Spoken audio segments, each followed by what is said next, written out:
बहुत धन्यवाद। आपने बहुत ही विस्तार से और प्रमुख बिंदुओं को ध्यान में रखते हुए प्रवासी साहित्य की अवधारणा पर अपनी बात रखी और आपने ये भी कहा कि हमारे यहाँ पाठ्यक्रम में प्रवासी साहित्य को शामिल किया गया है।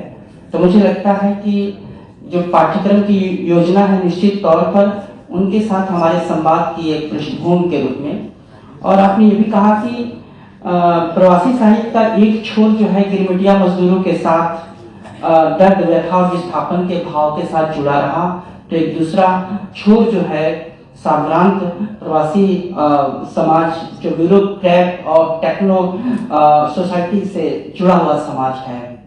हम सचमुच में बहुत अच्छे ढंग से आपने कहा कि भारतीयता की जो अवधारणा है, तो जब हमारे यहाँ से यहीं से कलकत्ते के खिदिरपुर डक से जब हमारी पहली जहाज गई थी, तो उस जहाज में सिर्फ मजदूर नहीं गए थे, उन मजदूरों के साथ भारतीयता का एक खंड भी गया था।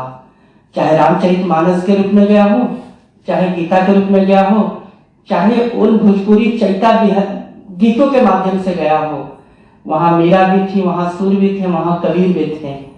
तो गिरमिटियों का जो दल गया उसने भारतीयता की जड़ को लेकर गए थे, और जो पढ़ा लिखा समाज जब गया, जो दूसरी खेप गई, जो आज की बात हो रही है, उसने हमारी संस्कृति को, हमारे तीज त्योहारों को, यानी जो भारतीय परिदृश्य में भारतीय समाज में जो तीज त्योहार उत्सव हैं वो ले गए। तो हम देख सकते हैं कि भारतीयता की जड़ें बहुत पहले से ही जो है वो प्रवासी साहित्य की पृष्ठभूमि बनती रही हैं। ये बहुत ही हमारे लिए कह सकते हैं कि उम्मीद की बात है। अब मैं बहुत बहुत धन्यवाद। अब मैं पलासी जी से आग्रह करता हूं कि वे आए और अपनी बात रखें। पलासी विश्वास जी, आपका हार्दिक स्वागत है। हमारे बीच उपस्थित हैं इस सत्र के हमारे वक्ता प्रशंसी विश्वविद्यालय के डॉक्टर ऋषिभूषण चौबे जी। मैं उनसे भी आग्रह करता हूं कि कृपया मंच पर आकर अपना स्थान ग्रहण करें। ऋषिभूषण चौबे जी, आपका हार्दिक स्वागत है।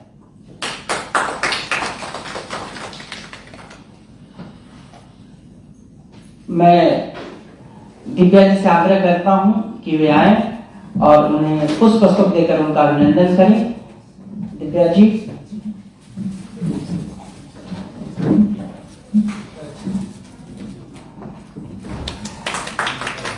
बहुत बहुत धन्यवाद। अब मैं पलासी जी से आग्रह करता हूं कि वे आए और अपनी बात रखें। पलासी विश्वास जी।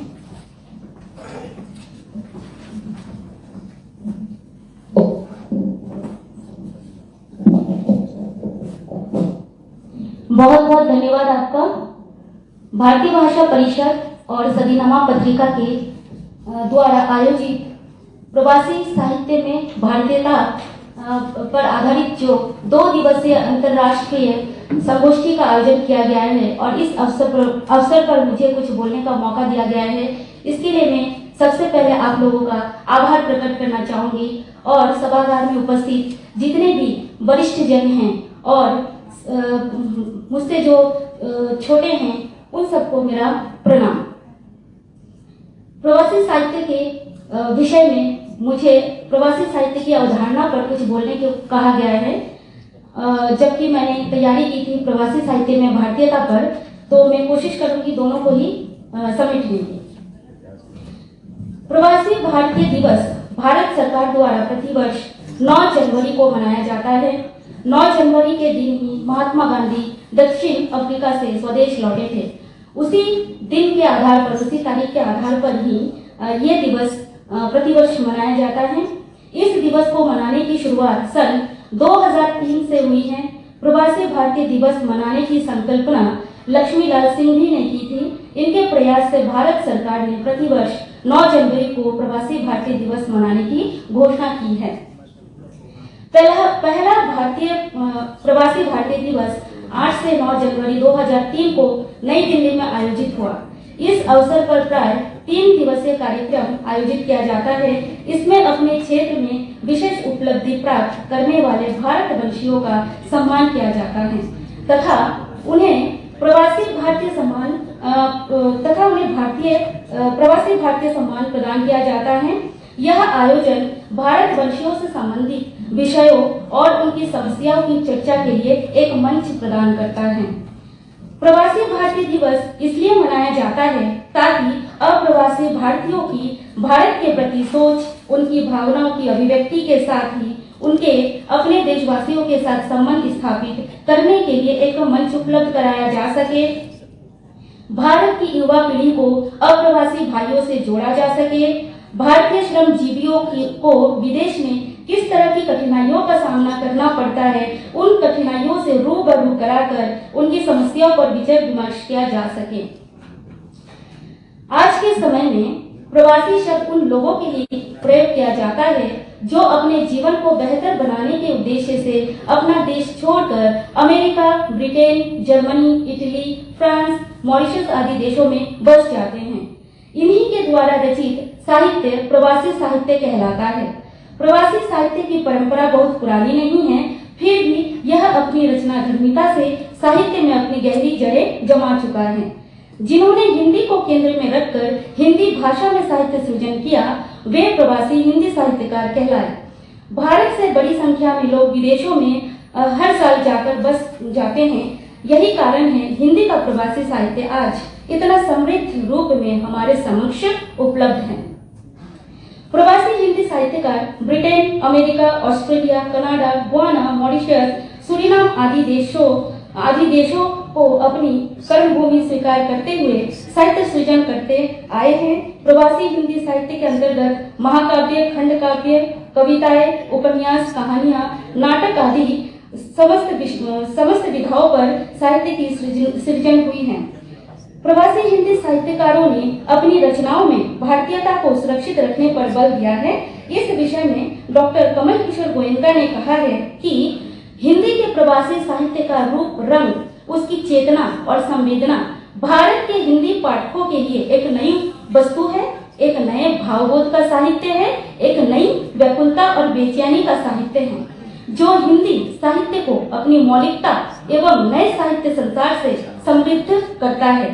इस प्रवासी साहित्य की बुनियाद भारत प्रेम तथा स्वदेश परदेश के द्वंद्व पर टिकी हुई है। कुछ प्रवासी हिंदी साहित्यकारों की बातें करें तो हम पाएंगे कि अभिमन्यु अनंत का नाम अग्रगण्य है। इनको मॉरिशस का उपन्यास सम्राट कहा जाता है।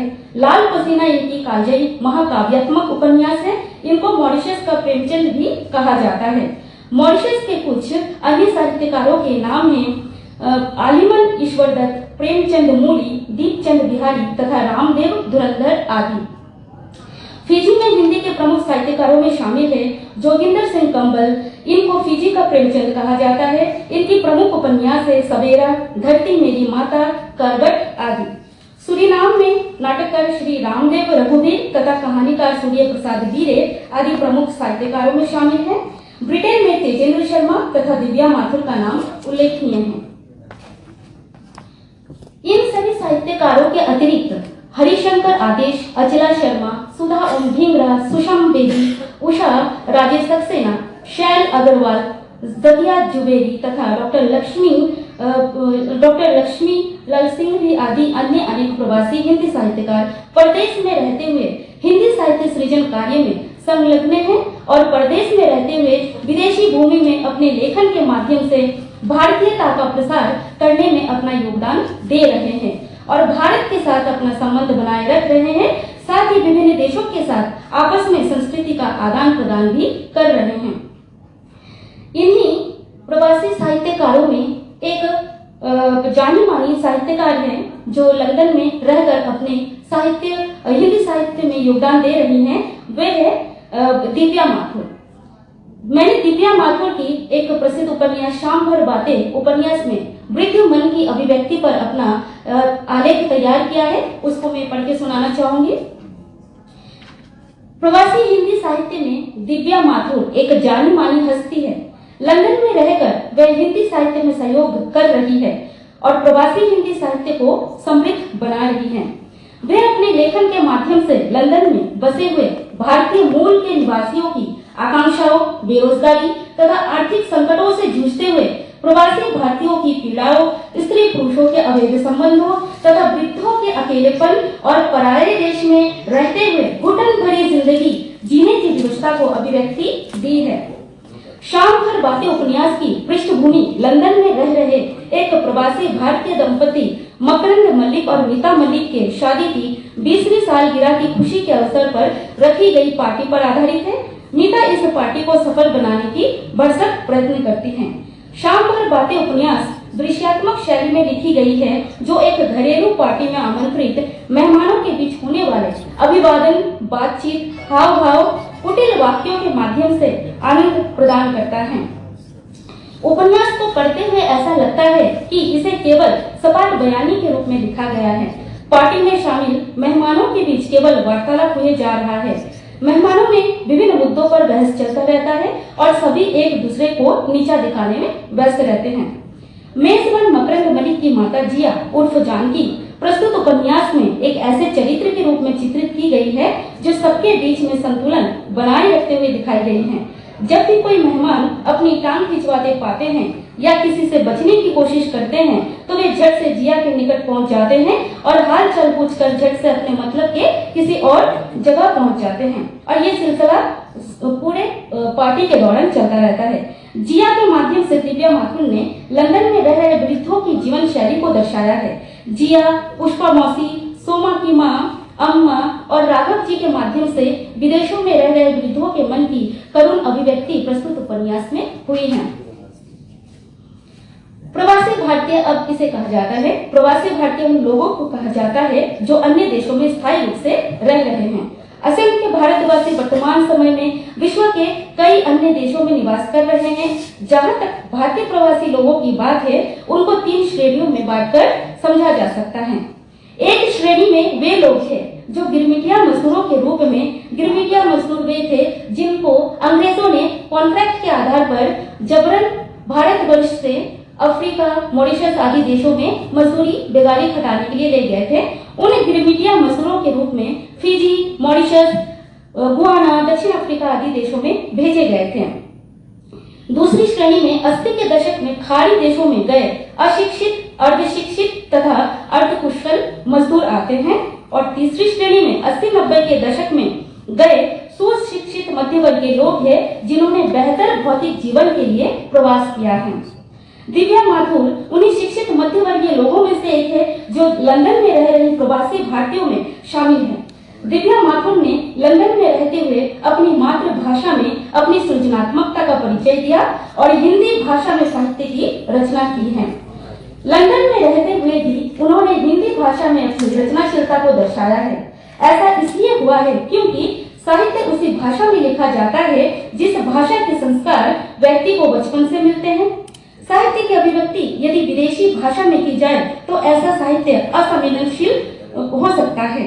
शाम भर बातें उपन्यास को पढ़ते समय ऐसा लगता है कि उपन्यास में घटने वाली घटनाएं भारत के ही किसी उच्च वर्गीय समाज की पार्टियों में घट रही हैं। ऐसा इसलिए संभव हुआ है क्योंकि विदेशी साहित्यकार चाहे विदेश में बसे हो किंतु उनका मन, आत्मा देश की माटी में निवास करती है। भारतीय प्रवासी आत्मिक स्तर पर स्वयं को अपने देश से अलग नहीं कर पाया। भारतीय प्रवासी लेखक भावनात्मक रूप से भारत की भावना से जुड़े हुए हैं। यही कारण है कि उनके साहित्य में प्रवासी भूमि के साथ ही अपने देश के प्रति प्रेम की भावना भी देखने को मिलती है। वस्तुतः देखा जाए तो आज के प्रवासी साहित्य की संपूर्ण दृष्टि भारत के रंग में रंगी हुई है, जो भारत के परिवेश बोध का यथार्थ रूप है। प्रस्तुत उपन्यास को पढ़कर उसी भारतीय परिवेश का यथार्थ छवि हमारे आंखों के सामने तैरने लगते हैं। शाम भर बातें उपन्यास लंदन में रह रहे भारतीय मूल के निवासी मकरंद मलिक के घर पर दी गई पार्टी में आमंत्रित मेहमानों के बीच चलने वाले अभिवादन, तर्क वितर्क, मेजबानी, चुगलखोरी, कूट वाक्यों तथा एक दूसरे को नीचा दिखाने की चेष्टा में चलता रहता है। मीता मेजबान के तौर पर मेहमानों का स्वागत करती है, लेकिन उसकी नजर मेहमानों द्वारा लाए गए उपहारों पर रहती है और अधिकतर उपहारों को देखकर उसे निराशा ही होती है। मीता मेहमानों द्वारा लाए गए उपहारों के वजन को देखकर खातिरदारी करती है और हल्के फुल्के उपहारों को देखकर निराशा प्रकट करती है। मीता की पुरानी पड़ोसन आपा, जो अपने भतीजे संग लंदन में रहती है, मीता की पार्टी में शामिल होती है। आपा अपने हाथ में चांदी का एक पानदान लिए मीता के घर में प्रवेश करती हैं। आपा के हाथ में चांदी का पानदान देखकर मीता खुश हो जाती है, लेकिन जैसे ही आपा के भतीजे हसन आगे बढ़कर मीता को एक हल्का सा उपहार थमा देता है तो मीता समझ जाती है कि उसमें एक कम्बल ही होगा। मीता की आशा निराशा में बदल जाती है। आपा मीता से कहती है कि सावधान से अपने सामने गर्मा गर्म जलेबियां छनवा कर लाई है तो ठंडे होने से पहले सभी को गर्मा गर्म खिला दिया जाए। आपा की बातें मीता को बेहद नापसंद लगती है। मीता की निराशा को देखकर उसकी सास यानी कि मीता की सास जिया उससे कहती है, ए मैं तो से कहूँ बहू, ला हमें ते जलेबियन का डब्बा, हम तो तुम्हारे टिक्के शिक्के खाएंगे नहीं, नेक एक जलेबी खाए तो कछु मुंह खुले। जिया उर्फ जानकी जो दिल्ली में जन्मी और पली बड़ी है लेकिन बाद में अपने बेटे बहू संग लंदन में बस गई है। जिया को उन वृद्धाओं के रूप में चित्रित किया गया है जो अपने वतन को छोड़कर पराये देश की बेदर्द हवाओं में घुटन भरी जीवन को जीने को विवश है। पुष्पा मौसी जो परदेश में रह रही जिया जैसी स्त्रियों के हमदर्द बनी रहती है। वे एक क्लब में खाना पकाने और परोसने आदि का काम करती है। मीता के घर जिया से मिलने जाती हैं। बादामी और हरे रंग की मैक्सी और पंप शूज पहने मीता मौसी पुष्पा मौसी कपड़े के एक मटमैले थैली में लाल अंगूर लाई थी जो वे संकुचाते हुए सुदामा की तरह, यहाँ सुदामा का प्रसंग आया है, जब सुदामा श्री कृष्ण से मिलने गए थे तो एक मुट्ठी चावल लेकर गए थे और बहुत ही संकुचाते और शर्माते हुए लेके गए थे। तो वही स्थिति यहाँ पर पुष्पा मौसी की हो रही है जो उस आधुनिकता के चकाचौंध से भरे पार्टी में एक मटमैले कपड़े में अंगूर को लेकर जाती है और बहुत ही संकुचाते हुए वे जिया तक पहुंचती हैं। पुष्पा मौसी को देखकर मीता को गुस्सा आता है और बुदबुदाते हुए मकरंद से कहती है, एवरी नाउ एंड देन मैं पुष्पा मौसी को चाय स्नैक्स देती हूँ एंड लुक एट हर, खाली हाथ लटकाए चली आए, उन्हें तो हमें कॉन्ग्रेचुलेट करने तक का टाइम नहीं है। मीता के द्वारा कही गई इन बातों से पुष्पा मौसी के प्रति उसकी असंवेदनशीलता झलकती है। भौतिकता के चकाचौंध में लंदन जैसे महानगर में किस तरह से कमराबंदी होकर अकेलेपन से जूझना पड़ता है और चाहकर भी अपने वतन कभी ना लौट पाने की विवशता को सहना पड़ता है।